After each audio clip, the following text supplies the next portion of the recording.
administration anodine, puisqu'il avait des propriétés aussi antivirales, en plus des propriétés antibactériennes. Et l'association des deux, effectivement, est hautement spectaculaire, puisqu'on passe d'un portage nul chez 100% des personnes, plus de détection du virus. Alors là aussi, ça m'amène à, on va dire finalement à ma deuxième interrogation.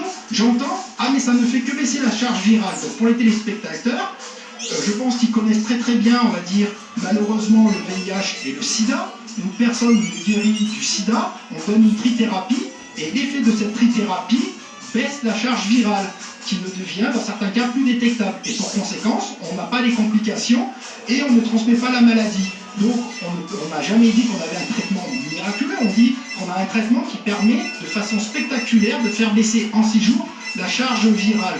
Donc un médicament... Alors attendez, vous nous dites ce soir sur LCI que tous l'administration de la chloroquine que vous avez fait avec cet antibiotique, ça marche, il y a un taux d'échec de 0.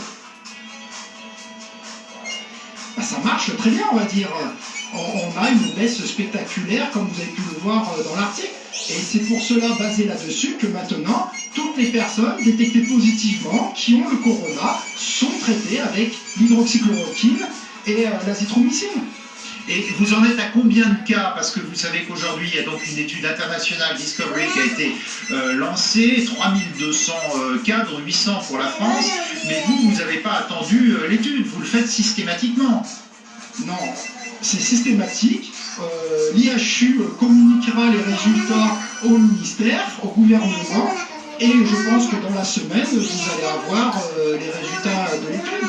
Mais à un moment donné, j'entends que nous sommes en temps de guerre, qu'on a un ennemi, ce virus, mais il faut agir, il faut faire vite.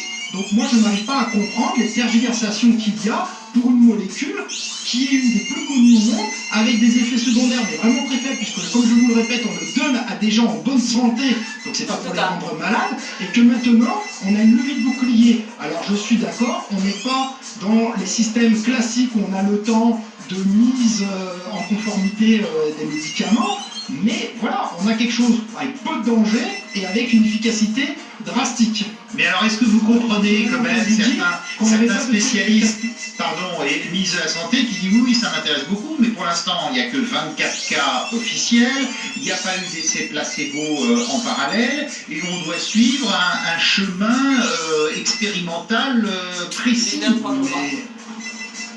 On a eu des personnes qui n'ont pas été traitées. Dans notre étude, il y a des témoins entre guillemets négatifs qui ne sont pas traités.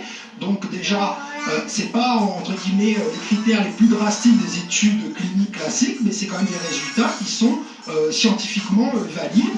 Et en gros, la statistique, c'est comme si à un moment donné, vous regardez quelqu'un qui est guillotiné et on regarde s'il est mort et qu'il faudrait recommencer. On passe, on va dire, avec 100%. On va dire, on n'a pas besoin d'analyse statistique là-dessus. Après, bien sûr qu'il faut continuer, mais justement, plutôt que de rentrer dans des polémiques, il faut continuer à tester avec un médicament qui ne représente pas de risque. Moi, on va dire ce que je veux dire aussi, c'est que le professeur Raoult est une star internationale des maladies infectieuses. Les collègues avec qui je suis sont les meilleurs spécialistes mondiaux sur les maladies infectieuses. Donc, vous, si demain vous devez vous faire soigner, que vous avez les plus grands spécialistes avec des épreuves de titres, les publications les plus prestigieuses qui vous disent utilisez ce médicament qui n'a pas de danger, ça fonctionne, et des gens qui n'ont jamais utilisé ce médicament, qu'est-ce que vous choisiriez? Moi, je peux vous garantir que si j'étais infecté, je prendrais le traitement. Si ma maman serait infectée, je lui demanderais de venir à Marseille pour se faire traiter. Alors, il y a le problème de l'automédication.